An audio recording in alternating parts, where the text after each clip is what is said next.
सभी को जय हिंद। आप सबका स्वागत है। आज हम चर्चा करेंगे प्राइम मिनिस्टर स्कॉलरशिप स्कीम के बारे में। सोशल मीडिया इतना एक्टिव होने के बावजूद भी 80% जवान जो हमारे सीएपीएफ के पैरामिलिट्री के जो जवान और रिटायरीज जो है, ये स्कॉलरशिप स्कीम कोई अवेल नहीं कर पा रहा है। इसके कारण मेरा हिसाब से अवेयरनेस नहीं है। इस वीडियो में मैं इसकी पूरा जानकारी देने के लिए कोशिश करूंगा। सभी लोग वीडियो को पूरा देखें। ये जो प्राइम मिनिस्टर स्कॉलरशिप स्कीम जो है, ये है कंप्लीटली हमारा सेंट्रल आर्म्ड पुलिस फोर्सेस के लिए स्पेशली दिया जाता है। ये क्या है, नेशनल डिफेंस फंड से देते हैं इसको। ये स्टार्टिंग 2006-07 जो एकेडमिक ईयर है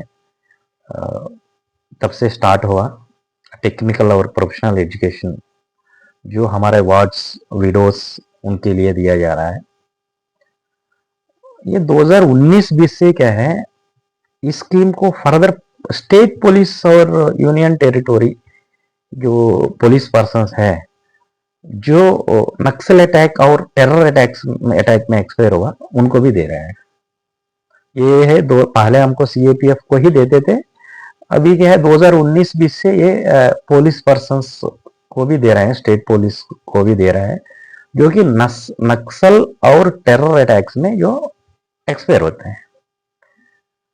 इसके लिए एलिजिबिलिटी क्या है, अगर ये एलिजिबल क्या है, ये क्या है, प्रोफेशनल जो डिग्री कोर्सेस होता है, technical education and professional degrees के लिए ही मिलता है। अगर मान लीजिए इसमें अगर स्टार्टिंग में जब हम अप्लाई करते हैं उस समय क्या है, 10+2 में फर्स्ट जो फ्रेश स्कॉलरशिप जो प्राइम मिनिस्टर स्कॉलरशिप्स के लिए हम अप्लाई करते हैं, फॉर एग्जांपल जो बीटेक के लिए या बीई के लिए अप्लाई करते हैं, उनको क्या है, उसका एंट्री लेवल एग्जामिनेशन है 10+2 एंट्री लेवल क्वालिफाइंग। जो 10+2 तो क्वालिफाई होगा तभी तो बीटेक करेगा। उस 10+2 में उसको क्या है 60% मार्क्स आना जरूरी है। 10+2 या डिप्लोमो, बीटेक जाने वाला क्या है 10+2 या डिप्लोमो, और उसके माध्यम से बीटेक में एडमिशन लेता है या बीई में एडमिशन लेता है, तो वो क्या है 60% मार्क्स आना जरूरी है 10+2 में। अगर सेकंड ईयर के लिए रिन्यूअल करेगा, अगर बीटेक फर्स्ट ईयर के लिए दे देगा, उसके लिए हो गया 10+2 में 60%। अगर सेकंड ईयर के लिए अगर रिन्यूअल करना होगा, उसमें क्या है, जो प्रीवियस फर्स्ट ईयर में 50% मार्क्स के साथ पास होना जरूरी है। ये क्या है, मैक्सिमम 5 साल तक मिलता है और 2 बच्चों के लिए मिलता है। जो लड़की के लिए 3000 पर मंथ है, साल में 36,000। लड़का के लिए 2500 पर मंथ है, साल में 30,000। अभी इसके लिए क्या है, फिर ऑर्डर ऑफ कैटेगरी दिया गया है। हमारा जो एम्प्लॉइज को उसको कैटेगरी दिया है, टोटल 7 कैटेगरीज है। कैटेगरी ई में जो एम्प्लॉय जो जवान एक्शन में मैटिर होता है, मृत्यु होता है, उनको कैटेगरी ए में दिया गया। कैटेगरी बी में क्या है, जो सोल्जर डिसेबल्ड होता है, जो एक्शन में डिसेबल्ड होता है, उसको कैटेगरी बी में दिया गया है। कैटेगरी सी में जो attributable to bona fide government duties, for example duty से आते या जाते वक्त एक्सीडेंट में एक्सपायर होता है और या मलेरिया से एक्सपायर होता है, ये सब दिया है कैटेगरी सी में। और कैटेगरी डी में दिया गया है, जो कैटेगरी सी में जो बताया ना, जैसे एक्सीडेंट में डिसेबल होता है, उनको कैटेगरी डी में दिया गया है। और जो गैलेंट्री मेडल अवार्डीज जो है, पीएमजी पीपीएमजी अवार्डीज जो है, एंड जो भी गैलेंट्री अवार्ड होता है, उसको कैटेगरी ई में दिया गया है उनके बच्चों को।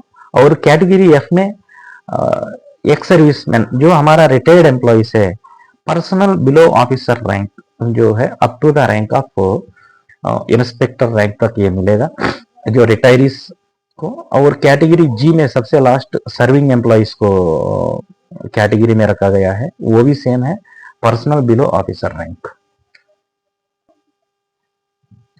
इसमें कौन सा कोर्सेस आएगा, काफी लोगों की डाउट है। इसमें सबसे ये है professional degree courses, professional and technical degree courses में आएगा। एग्जाम्पल बीई, ये टोटल 122 है। 122 में जो जनरली सभी के बच्चे जो पढ़ते हैं उनके बारे में मैं बताता हूँ।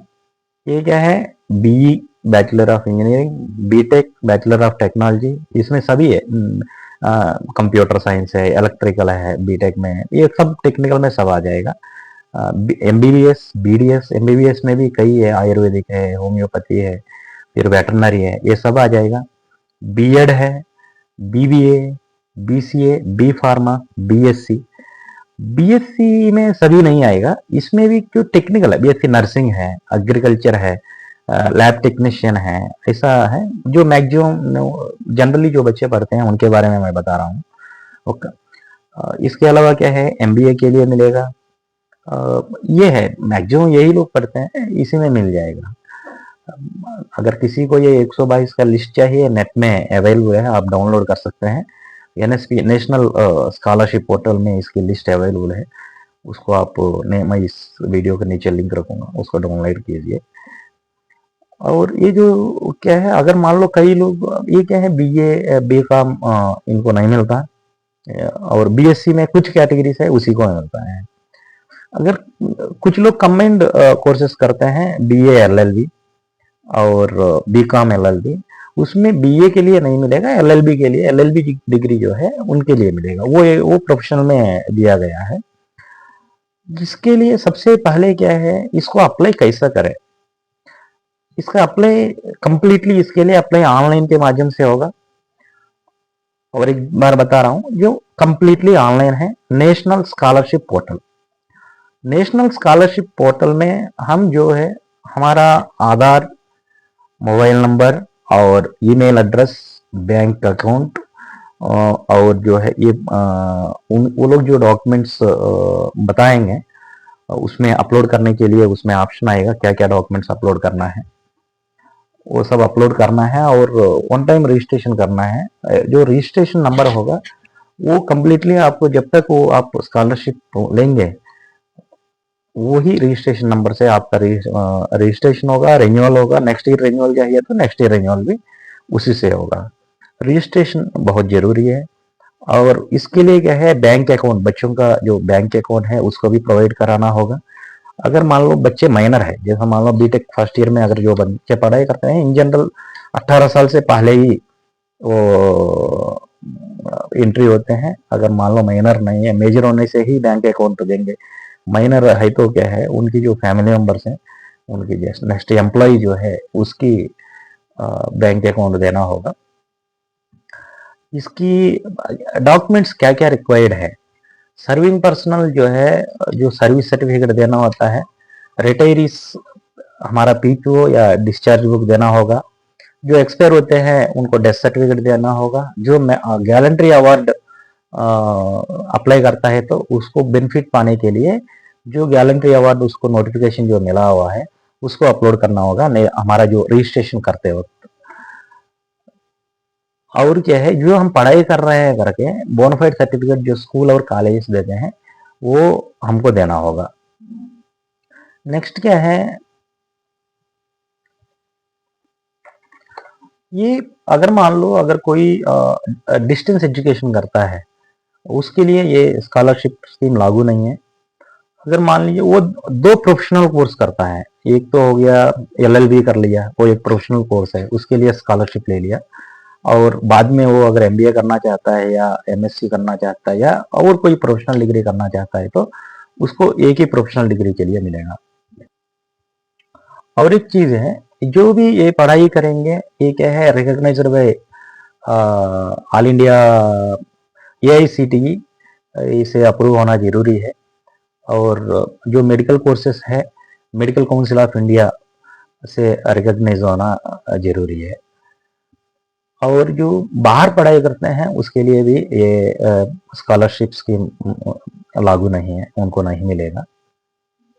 इसकी जो शेड्यूल क्या होता है, शेड्यूल कैसा होता है, मैं इसकी आपको बताता हूँ। ये क्या है, सबसे पहले आ, हर साल, ये इंपॉर्टेंट है, ध्यान से सुनिएगा, हर साल 30 जून से लेकर 31 अक्टूबर का बीच में आप जो भी डॉक्यूमेंट्स है वो उसको नेशनल स्कॉलरशिप स्कीम में अपलोड करके अपना बच्चों का नाम से रजिस्ट्रेशन करना होगा। एक मोस्ट इंपॉर्टेंट है, फॉर एग्जाम्पल आपका बच्चा 2000 अभी इस साल 2024-25 एकेडमिक ईयर जो एजुकेशन ईयर है 2024-25 का जो चल रहा है, तो वो पिछले 30 जून से लेकर 31 अक्टूबर तक बीच में ये स्कॉलरशिप स्कीम के लिए ऑनलाइन में अप्लाई करना, रजिस्ट्रेशन करके अप्लाई करना होगा। उसके बाद क्या है, हमारा एप्लीकेशन वो कंसर्न जो हम उसमें क्या है, जब हम अप्लाई करते हैं उसमें हमारा कॉलेज का को भी एंटर करना पड़ता है। उस कॉलेज में ऑटोमेटिकली चला जाएगा। वो कॉलेज वाले आपको 15 नवंबर तक आपका जो वेरिफिकेशन करके आपकी एप्लीकेशन को फर्दर CAPF हेडक्वार्टर्स में भेजेंगे। उसके बाद मेरिट लिस्ट बनेगा। उसके बाद क्या है, स्कॉलरशिप कितना आदमी का आया है, उसकी अमाउंट कितना देना होगा, ये गवर्नमेंट ऑफ इंडिया द्वारा पूरा करके हमको नेक्स्ट ईयर 20 जून को हमारे अकाउंट में पैसा आएगा। ये टाइम पीरियड बीच बीच में चेंज होता रहता है काफी। इस साल भी 1 महीना दिया हुआ है, इस 1 महीने का समय दिया था रजिस्ट्रेशन, अगर कोई लेफ्ट आउट केसेस अगर है तो दोबारा रजिस्टर करो करके। अगर किसी कारणवश इस साल हमने अप्लाई नहीं कर पाया कुछ कारण की वजह से, वो क्या है, रिन्यूअल केसेस में अगला 1 साल तक उसका ग्रेस पीरियड दिया गया। नेक्स्ट ईयर भी आप इस साल का अप्लाई कर सकते हो, 1 साल हमको ये दिया गया है। आप सभी लोग इस वीडियो को ध्यान से देखें और एक बार सुने। अगर किसी को अगर इसमें कोई डाउट है, मेरा नाम चंद्रा है, स्टेट सेक्रेटरी हूँ central armed police forces ex serviceman welfare association का। मुझे हमेशा व्हाट्सएप के माध्यम से कांटेक्ट कर सकते हैं। मेरा मोबाइल नंबर 9127 40 50 60, दोबारा बोल रहा हूँ, 9127 40 50 60। जय हिंद।